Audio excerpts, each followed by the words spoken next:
Hi hello welcome to our channel. నేను మీశ్రీ. ఈరోజు మనం చెప్పుకోబోయే కథ వలపు వర్ణం పార్ట్ 33. ఇక కథలోకి వెళ్ళిపోదాం. అర్జున్ ఆకృతి గది తలుపు తట్టాడు. అంది చిన్నగా. మొట్టమొదటిసారిగా తెలియని కంగారు అతనిలో. తలుపు తెరిచి లోపలికెళ్ళాడు. కిటికీలో నుండి బయటకు చూస్తూ ఉంది. అమ్మా, నన్ను కదిలించొద్దని చెప్పానా? ఎందుకు పదే పదే వచ్చి విసిగిస్తావు? అంది జీరబోయిన గొంతుతో ఆకృతి. అర్జున్ పిలిచాడు చిన్నగా. అతని పిలుపుకి వెంటనే వెనక్కి తిరిగి చూసింది. ఆ పిలుపు వారిద్దరి మధ్య దూరాన్ని ఏమాత్రం తగ్గించలేకపోయింది. 2 అడుగులు ముందుకు వేశాడు అర్జున్. మౌనంగా అతన్ని చూస్తూ ఉంది, సుడులు తిరుగుతున్న కన్నీటిని దాచుకుంటూ. నీతో మాట్లాడాలి, ఆమె వైపు బాధగా చూస్తూ అన్నాడు అర్జున్. గట్టిగా కళ్ళు మూసుకుని తెరిచి, వద్దండి వద్దు, దయచేసి మీరు వెళ్ళిపోండి, ఇక నేను భరించలేను. చేతులెత్తి దండం పెట్టింది ఆకృతి. అది కాదు, నాకంతా తెలిసింది. అతను మాట్లాడుతున్నాడు. నా వల్ల కాదు అని చెప్పాను కదా. బావా అనబోయి అర్జున్ గారు, నా ముఖం కూడా చూపించను మీకు. వెళ్ళిపోతాను త్వరలోనే. మిమ్మల్ని అస్సలు ఇబ్బంది పెట్టను. అర్జున్కి ఆపోజిట్ తిరిగిపోయి అంది ఆకృతి దగ్గరికి వెళ్ళి ఆమె చేతిని పట్టుకుని తన వైపుకి తిప్పుకుని, దెయ్యం, నేను చెప్పేది వినవే అన్నాడు అర్జున్. నాకు ఏమి చెప్పొద్దు. ఆకృతి చెవులు మూసుకుంది ఏడుస్తూ. నీతో అలా బిహేవ్ చేయడం తప్పే. సారీనే, చూడు నా వైపు. అతని స్వరం దీనంగా మారింది. కళ్ళు తెరవకుండా ఉంది ఆకృతి. సారీనే, చూడు నా వైపు. ప్లీజ్ అండి, వెళ్ళిపోండి అర్జున్ గారు అంది అలాగే. ఆ పిలుపుతోనే అర్థమైంది అతనికి ఆమె ఎంత వేదన చెంది ఉంటుందో అని. ఆవేశం మనిషిని విచక్షణ కోల్పోయేలా చేసి ఆలోచనల్ని నశింపజేస్తుందంటారు. నా విషయంలో అది జరిగింది. అందుకే నేను తప్పుపట్టాను. ఆవేశంలో ఎన్నో అన్నాను. పొరపాటు నాదే, ఒప్పుకుంటాను. పొరపాటు అనే కంటే తప్పు అనడం మంచిది. నీతో మాట్లాడినప్పటి నుంచి మనసులా లేదు. నిన్ను అర్థం చేసుకున్నందుకో క్షమించేవే ప్లీజ్. అతను బ్రతిమాలుతున్నాడు. అతని చివరి మాటలకి కళ్ళు తెరిచింది ఆకృతి. ఆమె ఇంతవరకు అతనితో మాట్లాడినది అతని నుంచి ఈ విధమైన క్షమాపణలు వినాల్సి వస్తుందని తెలిసే ఎప్పటికీ అతని నోటి నుంచి ఈ మాటలు వినాలని అనుకోలేదు. మరింత బాధగా మారింది ఆమె హృదయం. తామిద్దరికీ ఇలాంటి పరిస్థితి ఆమె అసలు భరించలేకపోతుంది. నీది మంచి మనసే, కోపం కూడా చూపించలేవు. అందుకే నా మీద నాకే కోపంగా ఉంది. చిత్రవద అనుభవిస్తున్నాను. దీనంతటికీ కారణం నా ఆవేశం అని చెప్పేసి అక్కడి నుంచి వెళ్ళిపోయాడు అర్జున్. వెళ్ళగానే కింద కూర్చుండిపోయి వెక్కి వెక్కి ఏడ్చింది ఆకృతి. మనసు కాస్త తేలిక పడినట్టు అనిపించింది అర్జున్కి. చైర్లో వెనక్కి వాలి కళ్ళు మూసుకున్నాడు. వివిధ నుంచి ఫోన్ వచ్చింది. కనీసం అతను ఎవరో కూడా చూడలేదు. హలో సార్ వినిపించింది ఆమె నుంచి. అన్నాడు అలాగే ఉండి. ఆర్ యూ ఓకే అని అడిగింది కంగారు తొణికిసలాడుతున్న స్వరంతో. అన్నాడు మళ్ళీ. నిజం చెప్పండి అంది ఏడుపు గొంతుతో వివిధ. సరిగ్గా కూర్చొని, నిజంగా బాగున్నాను, ఇక్కడంతా సెట్ అయింది అన్నాడు. ఊపిరి పీల్చుకుంది వివిధ. భోజనం చేశారా అని అడిగింది. అన్నాడు అతను. వివిధకి అర్థమైంది అర్జున్ డిస్టర్బ్డ్గా ఉన్నాడు అని. సార్, ఈసారి గారంగా పిలిచింది. అన్నాడు అతను. నేను ఒకటి అడుగుతాను, నిజం చెప్పండి అని అంది వివిధ. ఏంటది చాలా మామూలుగా అడిగాడు అర్జున్. మీ ఫస్ట్ కిస్ నాతోనేనా అని అడిగింది. నోట్లో వేలు పెట్టుకుని కంగారుగా గట్టిగా కళ్ళు మూసుకుంది. అడగనైతే అడిగింది కానీ బిడియంగా అనిపించింది వివిధకి. ఏం చెప్పాలి ఆలోచనలో పడ్డాడు అర్జున్. కాదా ఏంటి? ఈసారి అనుమానం తొంగి చూసింది ఆమె మాటల్లో, అతను ఎంతకీ మాట్లాడకపోవడంతో. చాచా అదేం లేదు అన్నాడు అర్జున్. ఏం లేదు, మీరు సరిగ్గా చెప్పట్లేదు అంది ఏడుపు మొహం పెట్టి వివిధ. అతను నవ్వి నీతోనే అని చెప్పాడు. అది నిజమో కాదో మరి. అమ్మయ్యా, ఊపిరి పీల్చుకుంది వివిధ. మీకొకటి తెలుసా? ఏంటో అది. అతను నవ్వాడు. ఒకసారి ఐస్ క్రీమ్ పార్లర్లో రూపుతో నా కళ గురించి చెప్పాను, గుర్తుందా అని అడిగింది. అన్నాడు కాసేపు ఆలోచించి. అందులో ఉంది మీరే. అది మొన్న జరిగిపోయింది అంది తెగ సిగ్గుపడిపోతూ. ఏం జరిగింది? ఎప్పుడు జరిగింది? నాకేం గుర్తులేదే అన్నాడు అర్జున్. మీకెలా చెప్పాలి? అదే ఆ రోజు, నేను ఊరి నుంచి వచ్చే రోజు అంది. నాకేం గుర్తులేదు అన్నాడు అర్జున్. సరే వదిలేయండి అర్జున్ అన్నాడు. అదేలే అంది ముఖం చిన్నబుచ్చుకుంది వివిధ. గుర్తుందిలే, అలా ఉండకు అన్నాడు అర్జున్ నవ్వుతూ. నిజంగా? ఆమె గొంతులో సంతోషం తెలుస్తోంది అతనికి. దొంగ మీరు, అర్జున్ అన్నాడు మళ్ళీ. అలాగే అర్జున్ అంది సిగ్గుపడిపోతూ. గుడ్ అతను నవ్వాడు. సరే మరి ఉండనా అని అడిగాడు. అంది వివిధ. కాల్ కట్ చేశాడు అర్జున్. వివి ఏమంటున్నాడు అర్జున్? ఆలోచిస్తున్న వివిధ పక్కన కూర్చున్నాడు విశ్వ. అంతా సెట్ అయింది అని చెప్పాడు అని అంది వివిధ. మరెందుకు అలా ఉన్నావు వివి అని అడిగాడు విశ్వ. అక్కడందరూ చాలా సఫర్ అయ్యారు విశ్వ, బాధగా చెప్పింది వివిధ. తప్పదు వివి, లేకపోతే జీవితాలే కల్లోలమైపోతాయి అని అన్నాడు విశ్వ. అంది వివిధ. 2 రోజులు గడిచాయి. అందరూ కాస్త తేలికపడ్డారు. ఆకృతి అర్జున్ మాత్రం ఒక్క మాట కూడా మాట్లాడుకోవట్లేదు. అమ్మా, నేను సురేంద్ర వెళ్తున్నాం అని అన్నాడు శ్రీనివాస్. అప్పుడే ఎందుకు అని అడిగింది సుమిత్ర. పనులన్నీ ఆగిపోతాయి అత్తయ్య, హేమ విజయ ఉంటారులే అని అన్నాడు సురేంద్ర. అలాగేనంది సుమిత్ర. డాడీ, మావయ్య, నేను మీతో వస్తాను అంది ఆకృతి. అర్జున్ ఒకసారి ఆకృతి వైపు చూశాడు. అర్జున్ని చూసి తల పక్కకు తిప్పింది. నువ్వెందుకే అక్కడికి వెళ్ళి? నువ్వు చేసేదేముంది? సుమిత్ర కసిరింది. నేను ఇక్కడ ఉండను, నాకు బోరు కొడుతోంది అని అంది ఆకృతి. ఈసారి అది చెయ్యి ఇది చెయ్యి, నిన్ను ఇబ్బంది పెట్టలేదులే, నోరు మూసుకొని ఇక్కడే ఉండు అంది సుమిత్ర. ప్లీజ్ అమ్మమ్మ, నేను వెళ్తాను. రేపమ్మబ్బ పెళ్ళి కాబోయే పిల్లవి, వంట వరపు నేర్చుకుంటావని పిలిస్తే అప్పుడే వెళ్తానంటావు. అబ్బా అమ్మమ్మ, నా పెళ్ళికి బోల్డు సమయం ఉంది, నెల రోజుల ముందు నీ దగ్గరికి వచ్చి నేర్చుకుంటాను సరేనా అంది ఆకృతి చిరాగ్గా. కుదరదే, నువ్వు ఉండి తీరాల్సిందే ఖచ్చితంగా చెప్పింది సుమిత్ర. సరేలే అంది నీరసంగా ఆకృతి. ఎందుకే ముఖమలా పెట్టావు? చాలా అమ్మమ్మ అని పల్లెకిలించింది.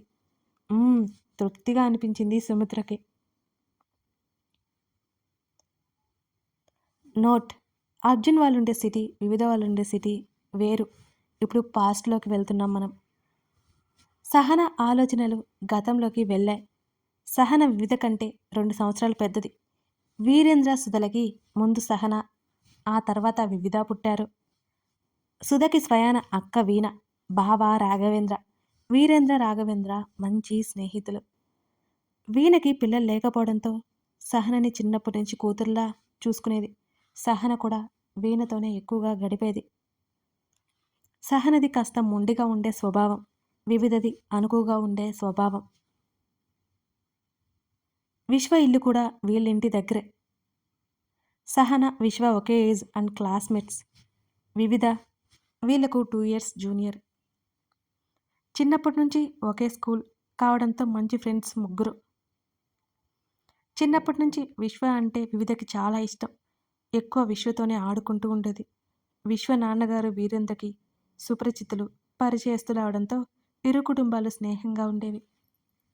రూప విశ్వకి దూర బంధువు, వరుసకి చెల్లి అవుతుంది.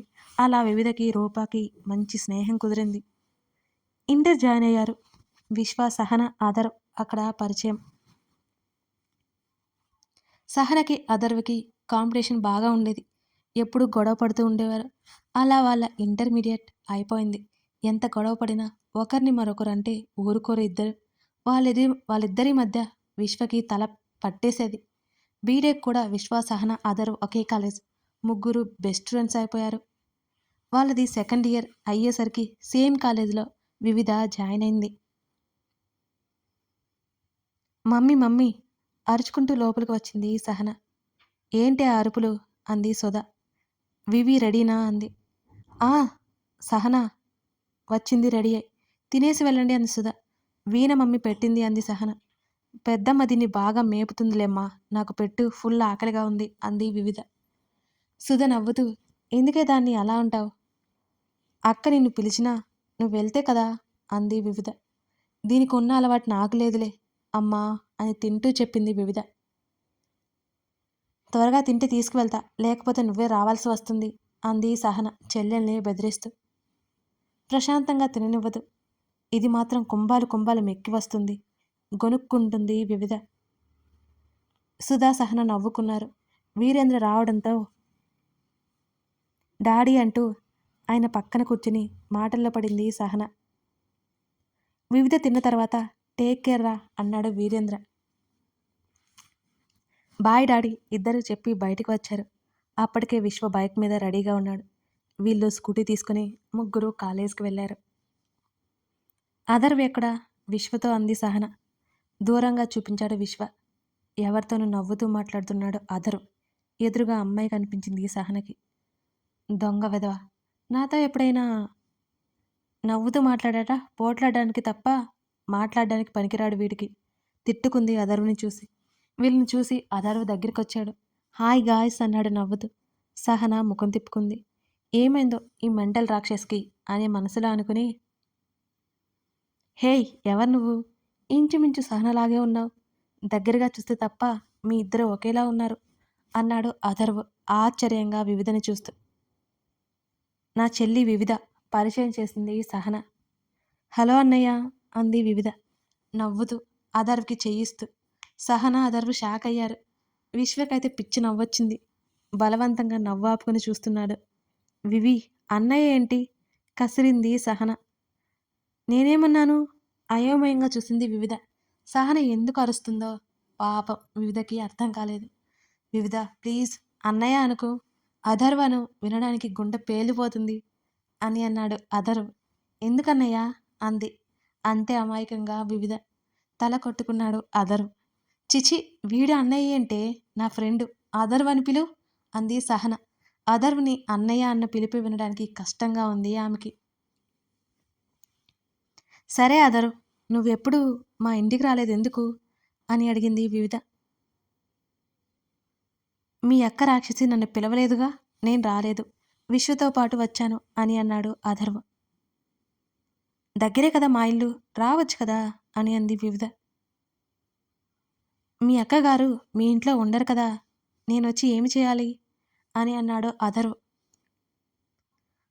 అవును, పెద్దమ్మ వాళ్ళతోనే ఉంటుంది ఎక్కువగా అని అంది వివిధ. మీ మాటలు కట్టిపెడితే క్లాస్కి టైం అవుతుంది అంది సహన సీరియస్గా చూస్తూ. చూసావుగా, ఇది మేడం గారి వరస, మనం లంచ్ టైంలో కలుద్దాం వివిధ, అప్పుడు మాట్లాడుకుందాం అని అన్నాడు అథర్వ్. సరే అథర్వ్ అని నవ్వుతూ చెప్పి సహనని తీసుకుని తన క్లాస్ వెతుక్కుని వెళ్ళిపోయింది వివిధ. ఏంట్రా విశ్వ, రాక్షస్ అంత కోపంగా ఉంది నా మీద అన్నాడు అథర్వ్. క్లాస్కి వచ్చాక అడుగు అన్నాడు విశ్వ. సరే పద. నడిచారిద్దరు క్లాస్ వైపు. ఆ రోజంతా సహన అథర్వ్ మీద కోపం ప్రకటించింది. వివిధ అథర్వ్తో బాగా మాట్లాడేది. తర్వాత రోజుకి మామూలైపోయింది సహన.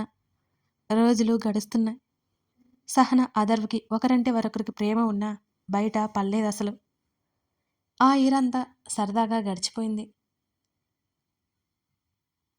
సహన అథర్వ్ విశ్వ ఫైనల్ ఇయర్కి వచ్చారు. వివిధ సెకండ్ ఇయర్కి వచ్చింది. అదే టైంలో వీణకి ఆరోగ్యం బాగాలేదు. వీరేంద్ర హాస్పిటల్లో బిజీ. రాఘవేంద్రకి వీణను చూసుకోవడంతో సరిపోయేది. అతని వ్యాపారాలు దెబ్బతింటాయని వీణ సుధల తమ్ముడు గోపాలానికి కబురు పెట్టాడు. గోపాలం అతని భార్య వచ్చి రాఘవేంద్ర దగ్గరే ఉన్నారు. వ్యాపార విషయాలు గోపాలం చూసుకునేవాడు. గోపాలంకి డబ్బు పిచ్చి ఎక్కువ. గతంలో చేసిన తప్పే మళ్ళీ చేశారు వీరేంద్ర రాఘవేంద్రలు. అది గోపాలని నమ్మడం. నెల రోజులకి వీణ పోయింది. రాఘవేంద్ర పూర్తిగా అన్నిటినీ వదిలేశాడు. గోపాలం అన్నీ చూసుకునేవాడు. సహన ఆల్మోస్ట్ డిప్రెషన్లోకి వెళ్ళిపోయింది. అంత ఇష్టం ఆమెకు వీణ అంటే, తన తల్లి కంటే ఎక్కువగా. అందరికీ రోజులు భారంగా గడిచాయి. ఈ క్రమంలో సహనకి అథర్వ్కి మధ్య దూరం దగ్గరగా మారింది. అథర్వ్ మీద ఇష్టం పెంచుకుంది సహన. అథర్వ్కి ఈ విషయం చెప్పలేదైతే. వీళ్ళు ఫైనల్ ఇయర్ లాస్ట్లో ఉన్నారనగా అథర్వ్ కాలేజ్కి రావట్లేదు, ఫోన్ లిఫ్ట్ చేయట్లేదు. సహనది భయం బాధ పట్టుకున్నాయి ఆమెకి. విశ్వని అడిగింది. విశ్వ కూడా తెలియదు అని చెప్పడంతో బాధ ఎక్కువ ఏడ్చేసేది. ఎవరితోనూ చెప్పుకునేది కాదు సహన. అలా వారం గడిచింది. ఒకరోజు విశ్వతో పాటు అథర్వ్ ఇంటికి బయలుదేరింది సహన. అక్కడ ఆమె చూసిన దృశ్యానికి ఆమె కోపం తారాస్థాయికి చేరుకుంది. అథర్వ్ గట్టిగా పిలిచింది. డోర్ వైపు చూసిన అథర్వ్కి కోపంగా ఉన్న సహన కనిపించింది. కథ కొనసాగుతోంది. అంటే ఇప్పుడు మనం అథర్వ, సహన, విశ్వ, వివిధ వాళ్ళ గురించి చెప్పుకుంటున్నామన్నమాట. అర్జున్, ఆకృతి కూడా వచ్చేస్తారు. కాకపోతే కొంచెం టైం అంతే. ఇంతకీ అథర్వ్ ఏం చేస్తున్నాడు? సహన ఎందుకంత కోపంగా ఉంది? తెలుసుకోవాలి అంటే తర్వాత భాగం చూడాల్సిందే. గెస్ చేస్తే కామెంట్ చేయండి. లైక్ చేయడం మర్చిపోకండి friends. Thank you for watching this video.